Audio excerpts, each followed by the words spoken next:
ክልተ ኣባላት ባይቶ ኣሜሪካ ብትሽዓተ ታሕሳስ 2025 ንኮሚቴ ጉዳይ ወጻኢ ዘቕረብዎ እማመ መንግስቲ ኢትዮጵያ ንዞባ ምርጋብ ሓደጋ ዘውድቕ ሰብኣዊ መሰላት ዝገዝን ረብሓታት ኣሜሪካ ቀርኒ ኣፍሪቃ ዝሃስን ተግባራት ይሳተፍ ከም ዘሎ ብምኹናን እገዳ ክግበረሉ ጸዊዖም እዞም ነዚ እማመ ዘቕረቡ ባይቶ ኮሚቴ ኣፍሪቃ ዝመርሕ ጆ ዊልሰን ኣባል ባይቶ ቢ ካርተርን ኮይኖም ኣብ ጉዳያት ኣፍሪቃ ተሰማዕነት ዘለዎም ፖለቲከኛታት ምዃኖም ድማ ይንገረሎም ኣሜሪካ ቀርኒ ኣፍሪቃ ሰላም ድሕነትን ናይ ሰናይ መምሕዳርን ንምድንፋዕ ተገዳስነት ኣለዋ ዝበሉቶም ኣባላት ባይቶ መንግስቲ ኢትዮጵያ ኣብ ክልል ኣምሓራ ኩናት ተጸሚዱ ምህላውን ኣብ ክልላት ኦሮሚያን ዓፋርን ትግራይን ኦጋዴን ካልኦት ከባብታትን ግጭት እናቐጸለ ከም ዘሎ ድማ አውሪሆም ከም ውጽኢቱ ድማ ህይወት ሰባት ክጠፍእ ንብረት ብዓብዪ ደረጃ ከዓኑ ዘይምርጋእ ትዘዋ ዓሌታውን ሃይማኖታውን ወጥሪ ክብእስ ከምኡ እውን ብሰንኪ ግጭት ጥሜትን ጅምላዊ ምዝባልን ይጋየድ ከም ዘሎ ድማ ገሊጾም እቲ ዝቐረበ እማም እሙናት ዝበልዎ ንህግራውን ሰብኣውን ማሕበረሰባውን ዘውፅእዎ ፀብፀባት ብምጥቃስ ምስ መንግስቲ ኢትዮጵያ ዝሰርሑ ኣካላት ምስ ተግባራት ገበናት ኩናት ገበናት አንጻር ሰብኣውነት ምጽናት ዓሌት ዘጠቓለለ ብደረጃ ዓለም ተፈላጥነት ዘለዎ ሰብኣዊ መሰላት ግሰት ከም ዝፈጸሙ ድማ ዘርዚሩ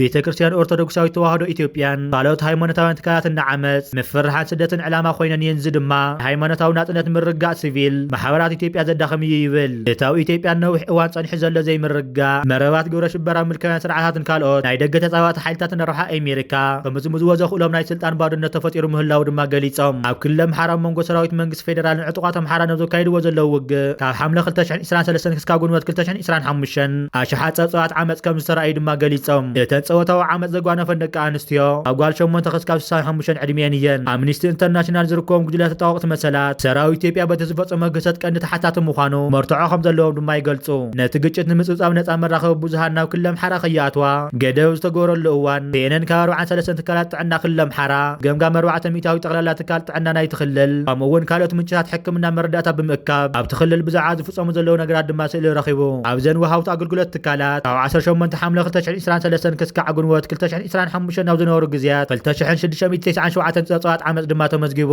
ኣብዚ እተን 45 ሚእታዊ ትሕቲ 18 ዕድመ እየን እቶም ነዚ እማመ ዘቕረቡ ኣባላት ባይቶ ገንዘብ ከፈልቲ ግብሪ ኣሜሪካ ኣብ ስርዓታዊ ምግሃት ሰብኣዊ መሰላት ወይ ሃይማኖታዊ ሰደድ ንዝገብሩ ስርዓታት ወይ ኣካላት ክድገፉ የብሎምን ክብሉ ገሊጾም እቶም ብደረጃ ዓለም ተፈላጥነት ኣብ ልዕል ዘለዎም ሰብኣዊ መሰላት ብከቢድ ምግሃት ተሓተቲ ዝኾኑ ሰባት እውን ናብ ፍርዲ ክቐርቡ ፀዊዖም ብተወሳኺ ጸሓፊ ጉዳያት ወፃእን ካልኦት ዝምልከቶም ኣካላትን እገዳታትን ዝወሃቡ ናይ ወፃኢ ሓገዛትን ብምግዳብን ዘጠቓልል ዲፕሎማስያዊ ቁጠባዊ ነገራት ተጠቒሞም ዘውረድዎ ግፍዒ ተሓታትነት ሰባት ክሕተቱ ከምኡውን ኣብ ኢትዮጵያን ዲሞክራሲያዊ ጽግናት ሓቋፍ ምሕደራን ድርኺት ክፈጥሩ ድማ ጻውዒት ተቕሪቦም ኣሜሪካ መጥቃዕቲ ንዝርከባ ከም ቤተ ክርስቲያን ኦርቶዶክስ ተዋህዶ ኢትዮጵያ ዝኣመሰላ ሃይማኖታት ንምክልኻል ተወፋይነት ክትረጋግጥ ከም ዝግባእ ድማ ገሊጾም እቶም ኣብ ከቢድ ግሰት ሰብኣዊ መሰላት ዝሳተፉ ሰበስልጣን መንግስቲ ኢትዮጵያ ድማ እገዳ ክግበረሎም ከም ዘለዎ ገሊጾም ጸሓፊ ጉዳያት ወፃኢ ኢትዮጵያ ኣብ ሓደጋ ዝርከቡ ሲቪላት ማሕበራት ተጠዋቕቲ ሰብኣዊ መሰላትን ከምኡውን ኣብ ሓደጋ ዝርከቡ ሃይማኖታዊ ማሕበረሰብ ዝግበር ደገፍ ቀዳምነት ክህብ ትእዛዝ ከመሓላልፍ ጸዊዖም መንግስቲ ኢትዮጵያ ብዛዕባ እቲ ዝወፅእ እማመ ምልክቱ ዝሃቦ ሓበሬታ ድማ ዛጊድ የለን እዚ እማመ እዚ ኢትዮጵያ ኣብ ዞባዊ ዘይምርጋእ ሳተፍ ከም ዘላ ዝኸስስ ኮይኑ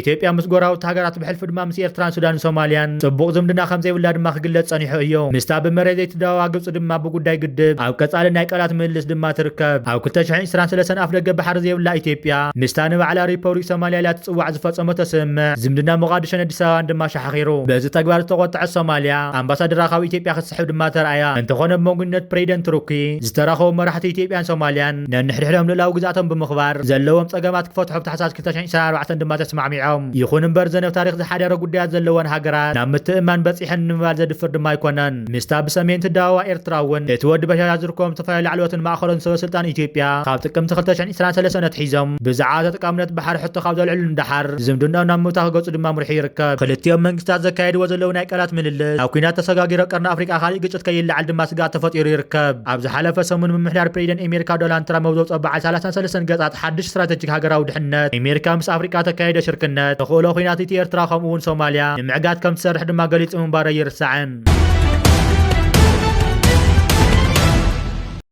ብኻሊእ ዜናና ድማ ሓይልታት ኣሜሪካ ናብ ኢራን ዘምርሕ ዝነበረ ጽዕነት ኣሜሪካ ከም ዝሓዙ ዌል ስትሪት ጆርናል ትማሊ ዓርቢ ሓቢሩ እታ መርከብ ሓያል ወታደራዊ ናውቲ ከም ዝሓዘት ድማ ሰበስልጣን ኣሜሪካ ፍሊጦም እቲ ቅድሙ ዝተገለጸ ስርሒት ኣብ ጥቓ ገማግም ባሕሪ ስሪላንካ ዝተፈጸመ ኮይኑ ሰራዊት ኣሜሪካ ነቲ ጽዕነት ኣጽዋር ተኸቲሎም ነታ መርከብ ካብ መገዳ ድማ ዓጊቶምዋ ሰራዊት ኣሜሪካ መበቀላዊ ቻይና መርከብ ክሕዙ ድሕሪ ነዊሕ ዓመታት ንፈለማ እዋን እዩ ኣብ ጸብጻብ ስምታ መርከብ ኮነ ዋና ድማ ኣይተፈለጠን ብ29 ጥቅምቲ ሲኤንኤን ኣብ ዘውፅኦ ጸብጻብ ኢራን ዋላ እኳ እገዳ ብሕቡራት ሃገራት መምርሒ እንተተዋሃባ ካብ ቻይና ብዝረኸቦ ዝረከበቶ ሓገዝ ዓቕሚ ሚሳኤል ዳግማይ ተሃንጽ ከም ዘላ ጸብጺቡ ምንጭታት ስለ ኣውሮፓ ንሲኤንኤን ዝሃቦ ሓበሬታ ኢራን ልዕሊ 2,000 ቶን ሶድየም ፖሎሪክ ዝሓዘ ጽዕነት ከም ዝተረከበትን እዚ ድማ ንኽልቲኡ ሲቪላዊ ዕላማታት ከምኡ'ውን ከም ቀንዲ ቅመም ምፍራይ እሞንዮም ኮይኑ ድማ የግልግል ኣብ መወዳእታ ወርሒ መስከረም ሕቡራት ሃገራት ኣብ ልዕሊ ኢራን እገዳ ምንባሩ ዝከር ኮይኑ እዚ ድማ ምስ ኒውክለሳዊ ዓቕሚ ዘለዎ ኣጽዋር ምፍጣር ዘተኣሳሰር ዝኾነ ይኹን ስርሒታት ኢራን ደው ንምባል ንምክልኻልን ዝዓለመ እዩ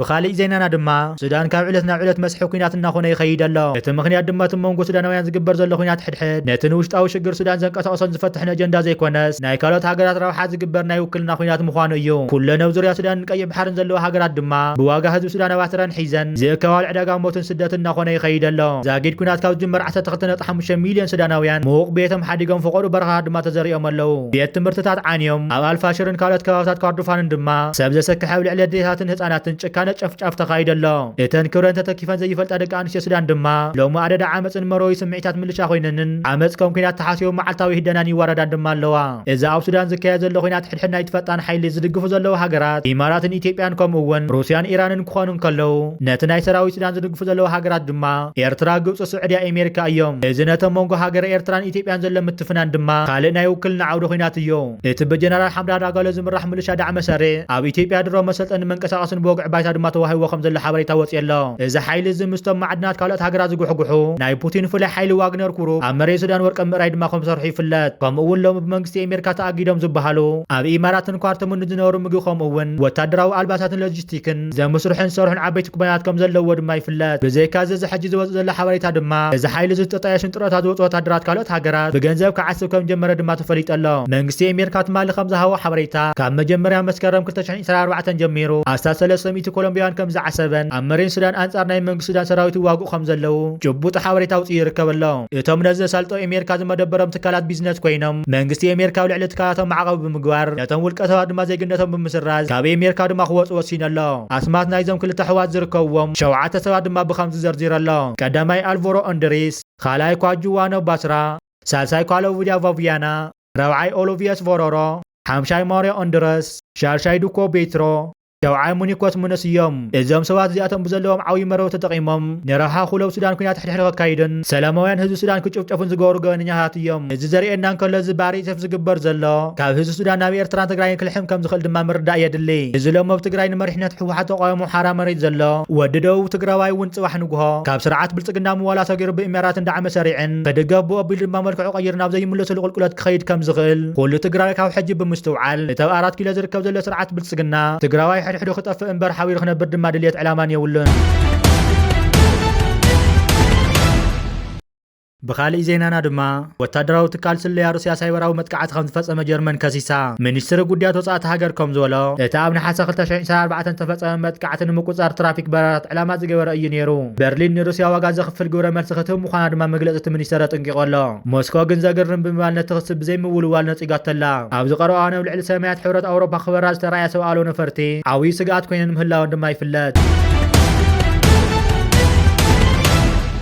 بخالي زينانا دما برطانا مستوى لعل سودان زفصم زله غفعات تتحازه او لعل حدا ازاز حيلتا دعمه سرع غدا وسينا اتابولو توهيل زفلط برغادير جنرال الفتح عبد الله ادريس ابتانا ورسن عودو غز تغيرت معراويت كتما الفاشر بوحدو 10 تمرخات بيدو خقتل مرمرت غاطينا دحر مقلعيا برطانا زسغم توسيدا زلا عبد الرحيم حمدان دغالو توهال حو نمرحتم حيلتا زغونه جنرال حميد تون قاوتم 4 اغداز تغورلم ازاز تعال سريع خوينلو وتدراو تكال سليا برطانا حدا خطر مخانو تغليصو منستر مكلخال جون هالي خمزولا يتسغمتنا عايز خي زل خاب صبات تهاجر زنقل سغات نمكات زعلم ايو بزي مسرت هادات سليا حيل بحر حيل اير از طفرن قوم دبرن ناوتا اغلغلو تدراو سليا زبحال تكال دما خطقالو ايوم بخالي زينانا دما نكسنده سعود عرب كافله موانصነት ኤርትራ እስካብ ዝሕጅ ዘለና የዝተገለና ለዓለማዊ ጉዳይ ኤርትራ ፍጹም ዘይቀየር ፖለቲካዊ መርገጽ ሒዛ ዘላ ሃገር እያ ኤርትራ ምስትን 25 ዘጋጠማ ተነጽሎ ዲፕሎማሲያዊ ዓለም ዝተገለለት ኩሉ መድረኽ ዓለማዊ ርክባት ዝተጻዓና ኩሉ መድያዊ ማዕቀብን ብዝረአይን ዘይረአይን ጎኒ ኤርትራ ዝነበረት እንኳ ሃገር ድማ ስዑድ ዓረብያ ኩር ፕሬዚደንት ኢሳያስ አፈወርቂ ናይ 4 መዓልታት ናይ ስራሕ ምብጻሕን ምፍጻም ኣብ ስዑድ ዓረብ ከም ዝርከብ ዝፍለጥ ኮይኑ ኩር ፕሬዚደንት ኢሳያስ አፈወርቂ ከተማ ሪያድ ኣብ ዝበጽሕሉ እዋን ምስ ወራሲ ዓራት ስዑድ ዓረብን ካልኦት ሰበስልጣን ናይ ናይቲ ሃገርን ኣገዳሲ ዘተን ርክባትን ስምማዓትን ድሕሪ ምኽታም ናብ ከተማ ጅዳ ኣቕኒዑ ይርከበሎ ምዕርፎ ነፈርቲ ጅዳ ዝበፅሐሉ እዋን ሰበስልጣን ስዑድ ዓረብን ከምኡ እውን ኣባላት ማሕበረኮም ኤርትራውያን ኣብታ ከተማ ድሙቕ ኣቀባብላ ኣካይዶምሉ ይርከቡ ኣለው ክቡር ፕሬዚደንት ኢሳያስ ኣፈወርቂ ኣማስዮ ኣብታ ከተማ ምስ ዝርከቡ ወከልቲ ኤርትራውያን ማሕበረኮማት ኣባላት እምባሰ ኣገዳሲ ርክባት ድሕሪ ምክያድ ኣብ ስዑድ ዓረብ ዝርከቡ ኤርትራውያን ባህሎምን መንነቶም ክዕቅቡ ሓያል ፃዕርታት ከካይዱ ክቡር ፕሬዚደንት ኢሳያስ ኣፈወርቂ ፀብፃባ ተቕሪቡ ይርከበሎ ክቡር ፕሬዚደንት ኢሳያስ ኣፈወርቂ ኣብ ጅዳ ዝበፅሐሉ እዋን ምስ ዝተፈላለዩ ሰበስልጣን ስዑድ ዓረብ ከምኡ እውን ምስ ዝተፈላለዩ ኩባንያታት ርክባት ከካይድ ምዃኑ ብተወሳኺ ኣብዚ ሓበሬታ ተገሊፁን ተጠቒሱን ይርከበሎ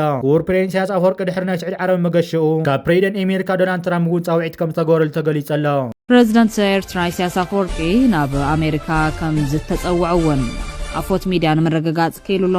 ኣብ መንጎ ፕሬዚደንት ኢሳያስ ኣፈወርቅን ምሕዳር ፕሬዚደንት ኣሜሪካ ዶናልድ ትራምፕን ዓመታት ተበጣጢሱ ዝጸንሐ ዝምድናታት ናብ ንቡር ንምምላስ ሓድሽ ዲፕሎማስያዊ ጻዕሪ ካይድ ከም ዘሎ ይሕበር ኣሎ ይኹን እምበር ኣብ መንጎ ክልቲአን ሃገራት ዘሎ ዓሚቕ ፍልልያት ድሩት ቁጠባውን ጸጥታውን ዓቕሚ ኤርትራን ነዚ ዳግም ምትዕራይ ጻዕርን ከይዕውት ዓብዪ ዕንቅፋት ክኸውን ከም ዝኽእል ተመራማሪ ጉዳያት ቀርኒ ኣፍሪካ ማህደር ነሲቡ ይሕበር ሚኒስትር ዜና ኤርትራ ፕሬዚደንት ኢሳያስ ኣፈወርቂ ካብ ፕሬዚደንት ትራምፕ ደብዳቤ ከም ዘብጽሖ ፍሊጡ ነይሩ ኣብ መወዳእታ ወርሕን ሓሰ ወኪል ኤምባሲ ኤርትራ ምስ ሓደ ኣማኻሪ ዋይት ሃውስ ሕሉፍ ጸገማትን ኣብ መጻኢ ዘተን ምትሕብባር ንምቕያር ከም ዝተስማዕምዑ ገሊጹ ነይሩ እዮም ፕሬዚደንት ኢሳያስ ኣብ ቀረባ እዋን ኣብ ዝገበሩ ቃለ መሕተት እውን ምስ ኣሜሪካ ሃናፂ ዝምድናታት ንምክያድ መሰረት የንጽፈሉ ኢሉ እዩ እዚ ኮይነው ዘለውሉ እዋን ድማ ፕሬዚደንት ግብፂ ዓብዲ ፈታሕ አልሲሲ እውን ኣብ ኣሜሪካ ከቕንዕ ከም ዝኾነ እውን ይግለጽ ኣሎ እዚ ድማ ንኤርትራ ዓብዪ ዲፕሎማስያዊ ዓወት ኮይኑ እዩ ዝርከብ ክቡር ፕሬዚደንት ኢሳያስ ኣፈወርቂ ጎብለር ቀርኒ ኣፍሪቃ ምዃኑ ድማ ደጊሙ ኣረጋጊጹ ይርከብ ኣሎ